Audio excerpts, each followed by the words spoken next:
This episode does have a content warning. We will be discussing food, diets, and relationships to food. If this is a sensitive subject for you, I would avoid this episode and come back and listen to another. Thanks. Welcome to Free Range Flock.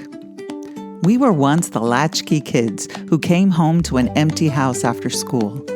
We were feral, resilient, cynical, and innovative.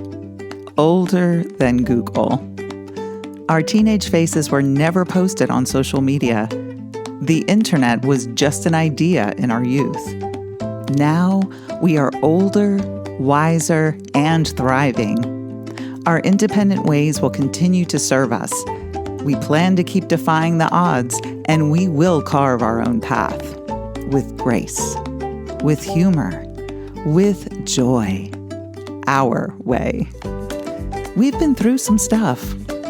We will continue to keep pushing, and we are not going anywhere. The former latchkey kids are now the free range flock.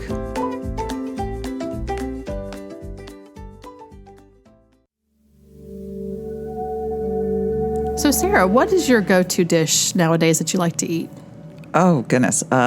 Off the top of my head, probably either salads or smoothies. You sound just like me. That's what I'm like, because it's summertime and it's hot. I know if you're listening, it's probably not summertime there, but we're recording in summer, and I don't like to cook. And especially when it's hot, I'm like, I don't want to heat up my stove. I don't want to heat up the house. And I also don't, what's for dinner is my least favorite question ever, ever. Well, the reality is that we all need food to survive, but as free rangers, we're getting older and our bodies are responding to food differently. We can't eat food that we used to eat when we were younger. For instance, I love dairy, cheese and ice cream, but dairy does not always love me back. I don't always feel great after I eat it. How about you, Sara? Oh, I totally get it. My two sensitivities are gluten and dairy. That I know of. I'm sure there's others, but those are the ones that are really triggering for my body. Mm-hmm. So I just found out about 11 years ago that I have a gluten intolerance. Changing that one thing in my diet made a huge difference. And then recently eliminated dairy. And oh my gosh, it made a huge difference in my allergies. So obviously I have a problem. Plus I do have trouble digesting it too. Right. Sometimes I try to reel it back, reel it in, but some days, just that ice cream looks so good. Oh my gosh. Have it. And there's just not, it's not the same. Fake cheese is not the same as real cheese. Yes. So I have to watch it with dairy, and sometimes sugar can be it's almost too much for me. Mm-hmm. And then caffeine, I've really had to, I do like a good strong cup of coffee, but I've had to switch to mushroom coffee just to have a little less caffeine. And mushrooms are a superfood, so it's really helped with my gut and my stomach. So, yeah. It's amazing how our relationship with food changes so much as we start to age. Right. But you have to listen to those body signals. Yeah. But, what is it doing to you? It is telling you something. So what we eat and the amount of what we ate changes as we get older. I told someone the other day, it was like I was relearning how to take care of myself in my 50s. And I think it's continuous. I feel like it's something I've done multiple times in my adulthood, but as I've gone through different changes that I've had to relearn how to take care of myself. So today we're talking about food and our relationship with food changes. So what's eating you?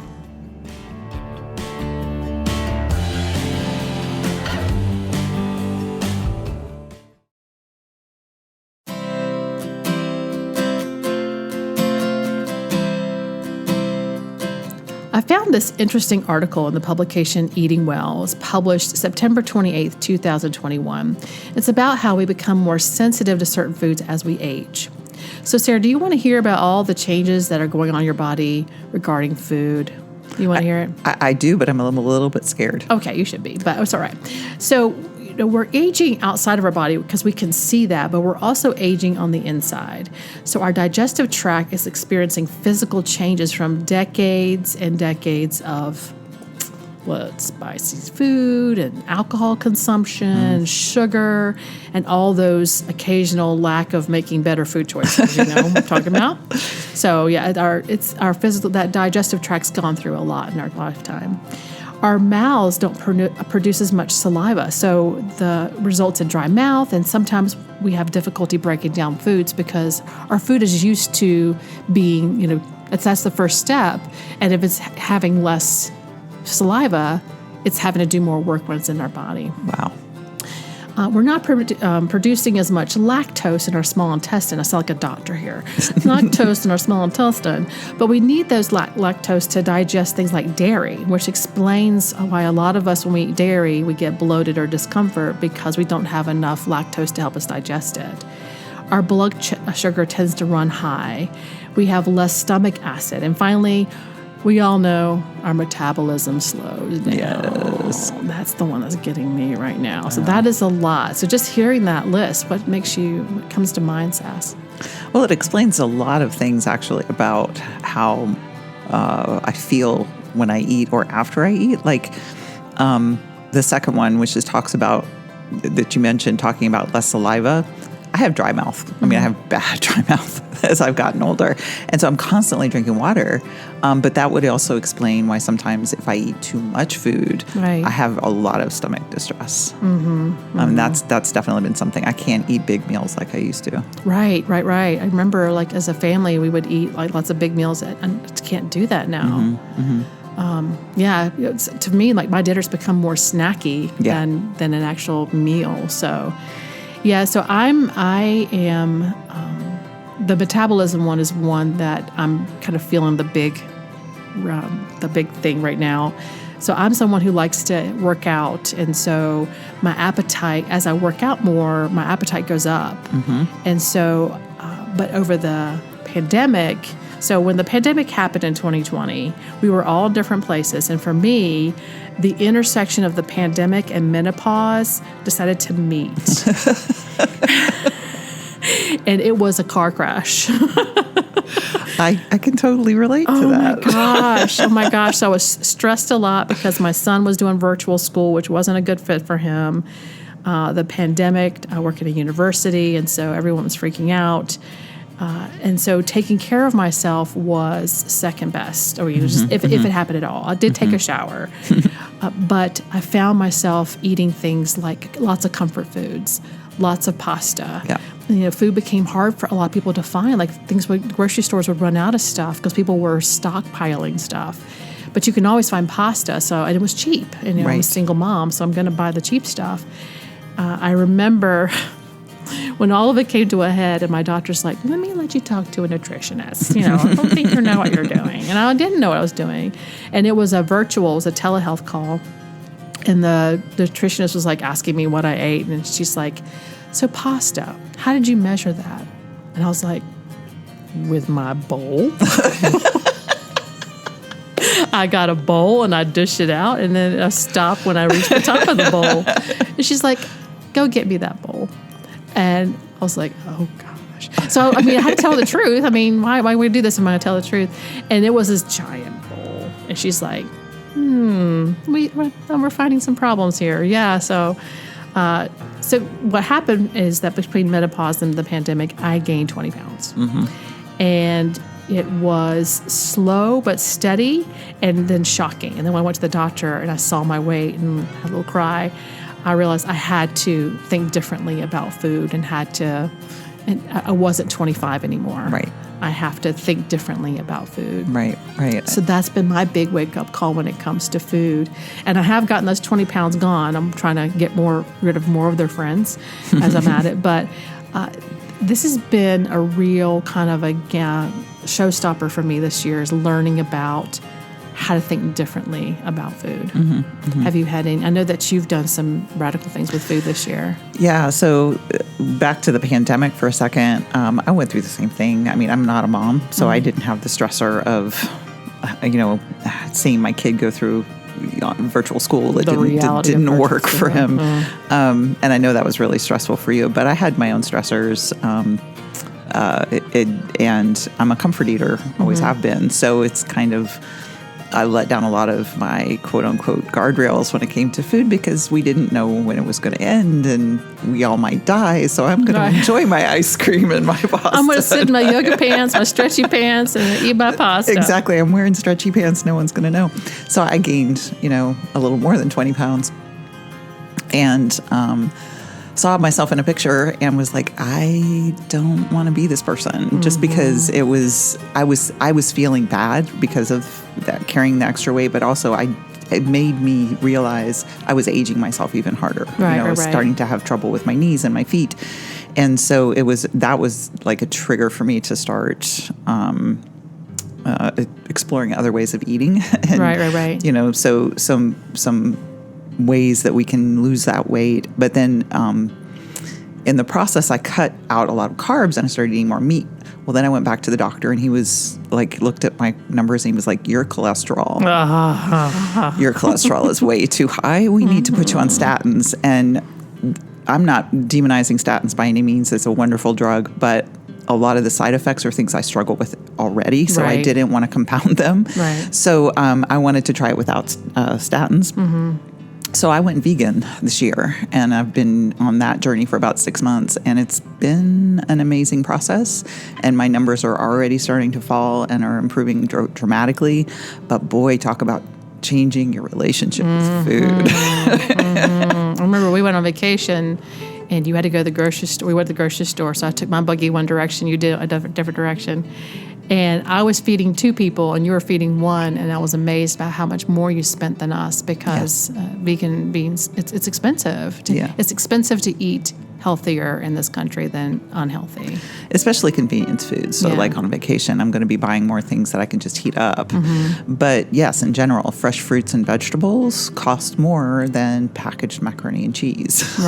So it's just kind of, we have a really tiered system in our country as far as like accessibility to nutritious food. If you are struggling financially, you're going to have a harder time eating well. So I lived in Australia in 97 and was going around giving speeches. And I remember I was always nervous during the question and answer period at the end where they would ask me questions. And one person said, "Why are Americans so fat?" And I'm like, oh gosh. But then I was like, being in Australia kind of showed me like eating healthy in Australia was cheap. Eating unhealthy was expensive. Here is the exact opposite. Eating unhealthy is cheap. Eating healthy is expensive. I said, that's why food that's not good for us is cheap. And so if you're poverty level or you're struggling financially in any form, you're going to go for the unhealthy comfort food. So I don't think people realize that. Yeah, and I know I'm privileged to be able to make the decision to go vegan. I mean, I totally recognize that privilege. But I think we need to change the system. If you are on assistance for your food, you should be able to buy fresh fruits and vegetables as easily as it is for the packaged foods that are on the shelf. I agree. One of the reality check for me was when I sat down with my doctor and said, okay, my weight is not where I want it to be. One of the big messages she told me was, you need to eat fewer calories now. And she actually, your doctor can do this. I don't know what the machine was called. And I'm actually going to put a picture of me in the show notes of me on this machine. I basically blow into a tube for like 15 minutes. And it measures your metabolism. I've never had my metabolism measured before. I never have. And so she said, that's how we kind of figure out how many calories you can eat. And I was like, I've never been tested like this before. But it explains that, she's like, I'm assuming that you're going to burn like 200 calories in your exercise. I'm like, I burned that just walking the dog around the neighborhood, and I did 3 other things. So she's like, if you have days where you do lots of exercise, then you'll need to increase a little bit because you're going to stress your body out, so you need to add a little calories in there. But we have to be really deliberate about, so we're bringing down our calories, but we got to be mindful about nutrition and the nutrients in our food, like protein, calcium, vitamin D, those omega-3 fatty acids. We should be focusing more on quality and not quantity. But this is hard since the foods that tend to be high in these nutrients are not necessarily agreeing with us. For instance, I'm thinking like calcium and vitamin D you go to dairy for that. But then we have less lactose in our, so I'm like between a rock and a hard place. Trying to figure out, like, am I passing the line on the cheese? Like, could I do one more bite? Can I do it? Do I feel lucky? It's the dairy lottery. It's the dairy lottery. Will I be on the winning side today? So, when I talked to my doctor, and I've talked to you oodles of times about this, Sarah, about protein. My doctor said, when I told her, I said, I got to get these 20 pounds off. She's like, are you eating enough protein? And of course, my typical Amy response is, yeah, I'm good. She's like, let's measure it. So I've been logging my food most of this year. And when I say that to people, they're like, oh my God, that just sounds so tedious. Once you start doing it, you can't, it's just like it just takes seconds to do. So I don't think about it as a chore anymore. So basically, I've been trying to figure out, like, stay under 1,500 calories, but still eat 80 grams of protein. And it's been a dance. It's been like I complain a lot to Sass. Like, I can't figure this out. I did figure it out, but it meant, like, I had to put things like smoothies, like protein smoothies, into my diet, and now I'm easily over. And then what's funny is that was the trick that happened. That was the magic. So that was, once I figured that out, I started losing consistently, and I was fine. Yeah. And then she also told me to stop working out as much, which I was like, that's counterintuitive. But her thing was, if it's intense exercise, you're stressing the body, and so she wants me to, like, keep it. I was going to the gym 5-6 times a week, so that was too much. So she wanted me to bring it down. So finding that combination, I think we're all in that boat right now. We're all kind of like, okay, it's not like I was at 25. I'm now in my 50s or my 60s, and I've got to figure out a different way. And unfortunately, you're in good company, but we're all kind of in the same boat. Yeah, definitely. So so we have to change how we're eating and be realistic about how much we're actually need during the day. Right. But hey, life is short. Oh, it is. Definitely, life is short. And that doesn't mean you can't enjoy your food. Right. You have to, because food is associated with so many things. I mean, for me especially, I think that's part of the emotional eating for me, is food was always love in my family. Special occasions, there's food. You did something good, let's go get ice cream. So there's that incentive of, it's a reward almost. And it, of course, things like ice cream and French fries and stuff are like, we're engineered as human beings to like fat and sweets. Right. Yes. So it's a difficult thing because, as I said at the beginning of this episode, there are so many triggers that we all have surrounding food. Right. That it's hard sometimes to get past those emotional messages that we have, and just really look at, am I getting enough nutrition? Is this diet that I'm consuming, is it giving me enough to make my body run properly? And that's hard. And we also have those days, like I had a couple this week, where it was just so much stress. And I'm like, I've got to go over. She's going to have to be okay with it. I'm going to have to, like, venture into 1800. I'm going to have to, like, I'm just going to have a bit more cookie. I mean, I just got to, and you got to, like, let yourself and not, don't punish yourself for eating a cookie. I know. I mean, sometimes you got to have that cookie or you got to have that ice cream. We have to let ourselves enjoy food. Because if you get so structured, and I think that's where a lot of disordered eating happens, is you get so structured and I have to do it exactly this way. And it becomes unhealthy for the brain to be so rigid when it comes to our diets. But unfortunately, people know about people in their 50s and 60s. So if you're on social media, they're going after you, going, did you gain extra weight? You should buy our pill. And if you take our pill, or if you chew this gummy, you'll be fine, and you don't have to exercise, and you can eat what you normally eat. Magic. Yeah. Magic doesn't exist. It does not exist. So what is the solution? So for me, I did the first thing, and that is I talked to my doctor. I said, I sat down with my general practitioner and just said, hey, I am not happy. What can I do? And you can talk it out with someone who has some credibility and can help you figure it out. I know the temptation, and I have succumbed to it. on the Facebook, like, if you just take this one pill, 20 pounds are going to jump off your body. That pill doesn't exist. If that pill they wouldn't be using Facebook to market it. Right. So talk to your doctor.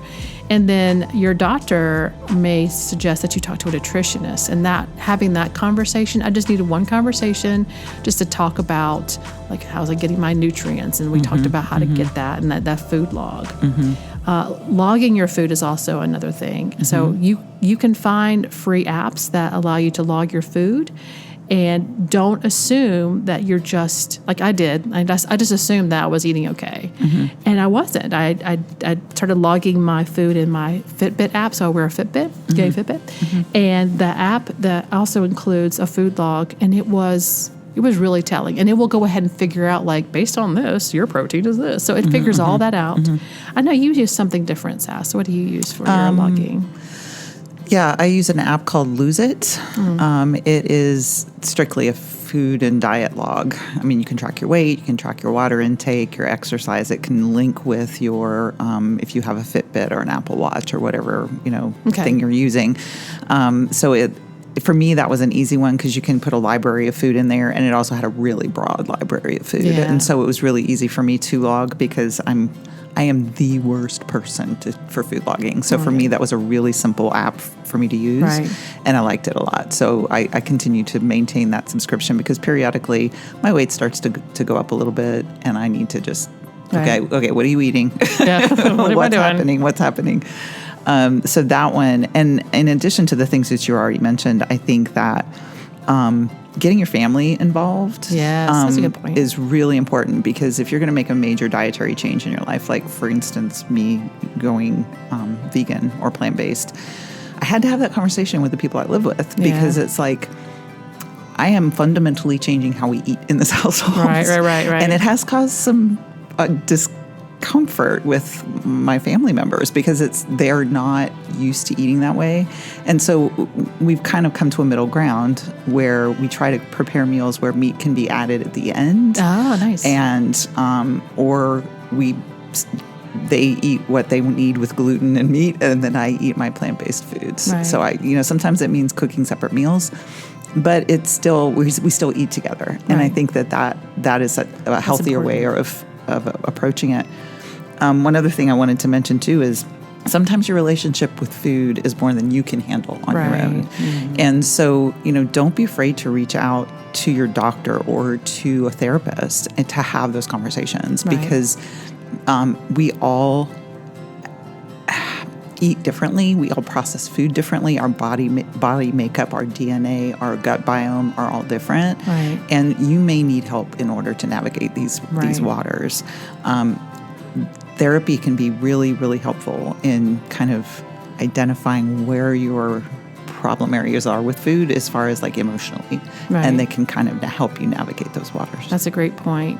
But going back to your point about the family and letting people know. So I live with a 10-year-old boy who can eat anything and will eat anything, especially if it has orange dust on it. My God, the love of orange dust. Thinking like that, what's on Doritos and those things, that orange dust.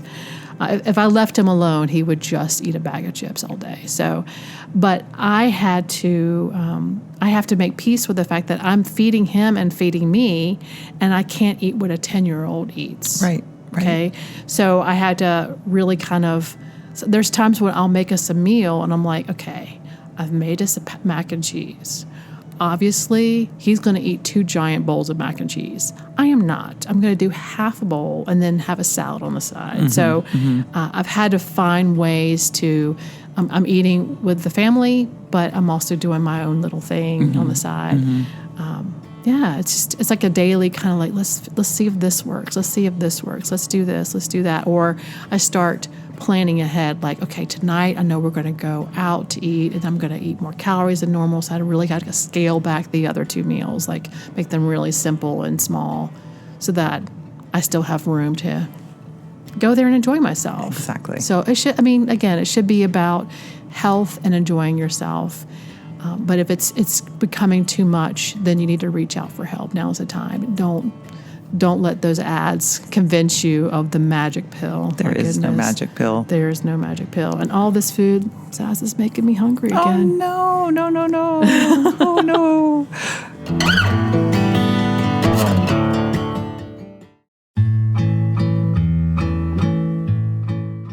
So, Amy, you said you had a 10-year-old boy in your house who likes food with orange dust on it. Mm-hmm. I have a 64-year-old boy in my house who likes orange dust. I don't think it goes away. I know. I'm like, is this going to be his fate for the rest of his life? It's going to be all about orange dust. I mean, I get it. I like a Dorito myself, but, I guess you never outgrow the orange dust. Yeah, no, you never do. You never outgrow the dust. Oh, my gosh. I don't understand the appeal. I mean... So just like the outside of our body, the inside of our body is also aging and changing. So like you wake up and you look at the mirror and you can see the wrinkles in your eyes, but you've also, your digestive tract is like, I got something going on here too. Yes. So look at me. So we're not able to enjoy all the foods we did when we were younger, but there's still hope. So don't panic and make a lot of sudden changes. Take some baby steps and start talking about it. So think about cutting back your sugar intake. Like if you are someone who consumes a lot of sodas, that's an easy place to start. Reel it in or cut them completely out. Are you eating a lot of processed foods? In the American diet, we eat a lot of processed foods. Yeah. So think about like, could I do a salad? Could I add some more fresh fruits and veggies in my diet? One thing that works for a lot of people, it's working for me, is meal prepping on the weekends. I hate to cook, and so I find that if things are already ready in my refrigerator, I will eat healthier. I'll make healthier choices. So sometimes I'll make a big production of it in my kitchen, and I'll make lots of different, all of our meals for the week. And then I'll make better choices. So thinking ahead. Making it fun and part of the conversation with your friends. I mean, Sara and I, you and I talk about it all the time. Yeah. Have a dinner party and ask your friends to bring their favorite go-to dish for more ideas. So we're all going through this together, so let's use each other to help each other get through it. Definitely. Don't get frustrated. Just make it a topic of conversation and find out what they're doing. Yeah. Is there anything else that you're doing that you want to share, Sass? No, I think my family is a little bit different in that we don't do well with the food prepping thing. For us, it's making sure we have healthy food in the house because we do a lot of spontaneous cooking. So it's kind of like, what do you want for dinner tonight? I don't know. What do you want for dinner tonight? So it's like, well, what's in the what's in the pantry? And a lot of times, if you've got healthy foods, like I always have tofu and tempeh and. For my other family members, we've got, chicken and beef patties and things like that so that we can throw together a meal really quickly. Right. So just making sure that we have healthy food in the house is huge. We try not to have ice cream and chips and fries and things like that because I will eat them. Yes. Oh my gosh. Yes. So really it's just accessibility to the food. Yeah. For us. But I think it's just, accept where you are. I think we say this a lot in our podcast, just don't be hard on yourself. Accept where you are and see places where you can make little improvements because those little improvements will, become big improvements. Right. I'm still hungry though. What you gonna eat? I don't know. Well, I think that maybe our listeners could maybe post some of their favorite foods. Yeah. Like, what's your favorite go-to treat? Yeah. And then what's your favorite healthy food? I would love to hear it. Definitely. Me too. Thanks for listening, y'all.